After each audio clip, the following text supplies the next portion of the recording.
कोई कहीं पर जा रहा है, पूछिए where are you going. Okay, English में पूछिए वेयर आर यू गोइंग। उस व्यक्ति ने परिस्थितियों को, प्रॉब्लम्स को ऐसे नहीं देखा है, उसने हमेशा प्रॉब्लम्स को ऐसे ही देखा है। Okay, one quality which helped me a lot and I am sure that it will help you also.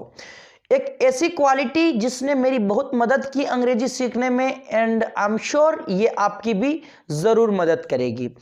ये कौन सी क्वालिटी है, इस वीडियो में यही बताने वाला हूं कि एक ऐसी क्वालिटी कौन सी क्वालिटी है वो जो कि आपकी बहुत ही मदद करने वाली है अंग्रेजी सीखने में।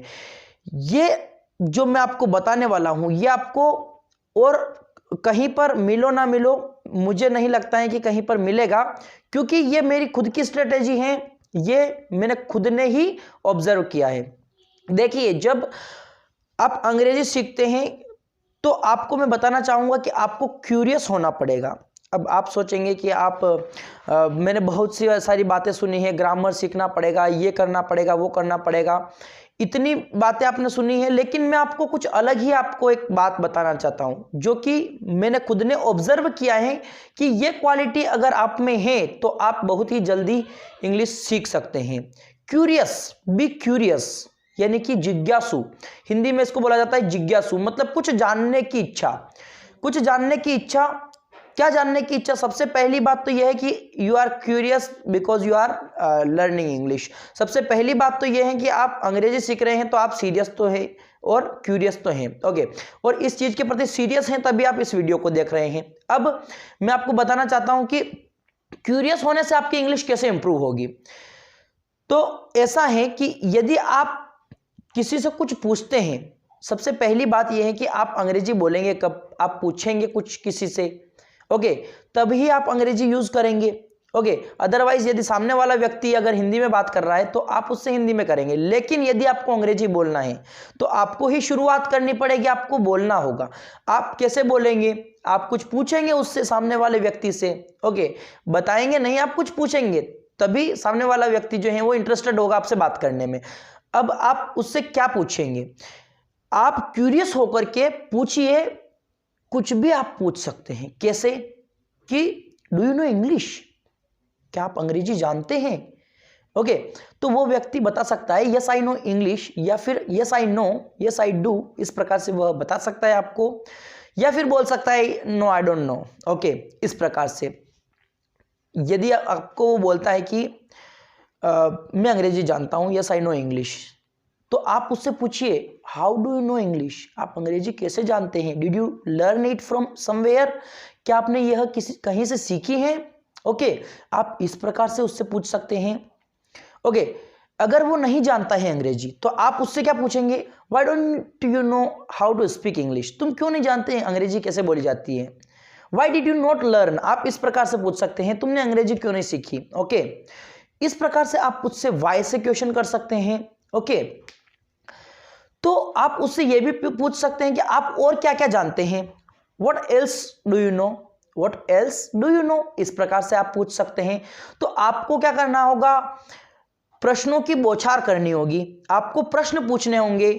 आप क्या ये जानते हैं? डू यू नो, आप पूछिए ये क्या है। ओके, कुछ भी चीज आपको ऐसी दिखी जो कि आप के लिए थोड़ी अननोन है, अज्ञात है वो चीज, तो आप उसके लिए पूछिए व्हाट इज दिस। ओके, इस प्रकार से पूछिए I don't know about it, what is this.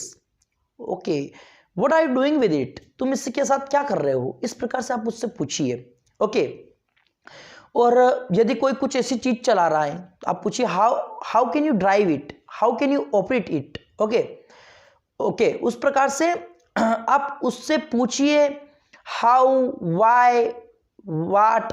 Okay, कोई कहीं पर जा रहा है, पूछिए where are you going. Okay, English में पूछिए वेयर आर यू गोइंग, तो वो बताएगा व्यक्ति आपको कि I am going there, I am going there. Okay, कहीं पर भी वो बता सकता है कि मैं वहां पर जा रहा हूं। ओके, तो आप वेयर से क्वेश्चन कीजिए। Okay, how are you going, तुम कैसे जा रहे हो? ओके, तुम यहां कैसे आए? How did you come here? Okay, इस प्रकार से आप पूछेंगे। जब आप क्वेश्चनिंग स्टार्ट करेंगे, प्रश्न पूछेंगे, तो आपको जवाब मिलेंगे, कुछ तो जवाब मिलेगा ही मिलेगा। यदि आप सोच लेंगे पहले से, प्रश्न पूछने से पहले ही सोच लेंगे कि क्या पता सामने वाला व्यक्ति जवाब देता है नहीं देता है, और अगर आप बैठ जाते हैं पहले से ही तो फिर आप बहुत नुकसान कर रहे हैं अपने आप का। आपको जिज्ञासु बनना होगा, क्यूरियस आपको बनना होगा, किसी से कुछ पूछना होगा, यदि जवाब ना भी देता है तो आपको उस रिजेक्शन को भी फेस करना होगा।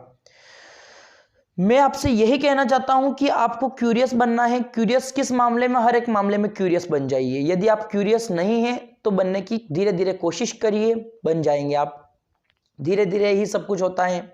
यदि आप सोच लेंगे कि नहीं मुझे तो आज से ही परफेक्ट इंग्लिश बोलनी है, नहीं मुझे तो आज ही आनी चाहिए, मुझे तो आज ही परफेक्ट स्पीकर की तरह बोलूँगा, एक अच्छा फ्लुएंट होकर के बोलूँगा, then it will not help you.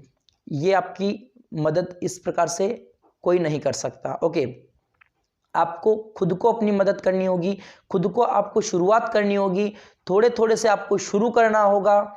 जो भी स्पीकर, जो भी इंग्लिश स्पीकर आज अंग्रेजी बोल सकता है, उसने सबसे पहले जिस फेज में आज आप हैं उस फेज में वो भी रहा है, और जिस स्थिति में आप हैं अभी, जिस प्रकार के स्ट्रगल्स आपके सामने आपको करने पड़ रहे हैं, जिस टाइप की परिस्थितियां, जिस टाइप की सिचुएशंस आपके सामने आ रही हैं, आपको फेस करनी पड़ रही है, वो सारी जो व्यक्ति अंग्रेजी बोल रहा है वो फेस करके निकल चुका है। उसने वो वहां पर उन परिस्थितियों के सामने हार करके नहीं बैठा है।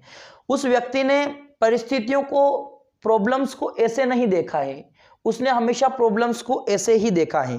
ओके, आप समझ रहे होंगे मैं क्या कहना चाहता हूं कि प्रॉब्लम्स किसी भी प्रकार की हो, यदि वो इंग्लिश से रिलेटेड हो, अंग्रेजी सीखने के रिलेटेड हो, या फिर किसी भी प्रकार की प्रॉब्लम्स को अगर आपने ऐसे देखा तो आपके लिए प्रॉब्लम स्टार्ट फिर होती हैं। यदि अगर आपके सामने प्रॉब्लम आई भी हैं और यदि आपने प्रॉब्लम्स को ऐसे देखा तो आपके सामने वो प्रॉब्लम नहीं रहेगी। सो इतना ही मैं इस वीडियो में बताना चाहता हूं। I hope it will help you a lot and thanks for watching this video till here and thank you for your love। आपका जो प्यार और सपोर्ट इस चैनल को अभी तक मिला है उतना ही आगे भी मिलता रहेगा, यह उम्मीद है मुझे। और यदि चैनल को सब्सक्राइब आपने नहीं कर रखा है तो कर दीजिए, वीडियो को लाइक आपने कर ही दिया होगा। मिलते हैं अगले ऐसे ही अच्छे वीडियो के साथ अगले वीडियो में। तब तक के लिए अपना ख्याल रखें। जय हिंद, जय भारत।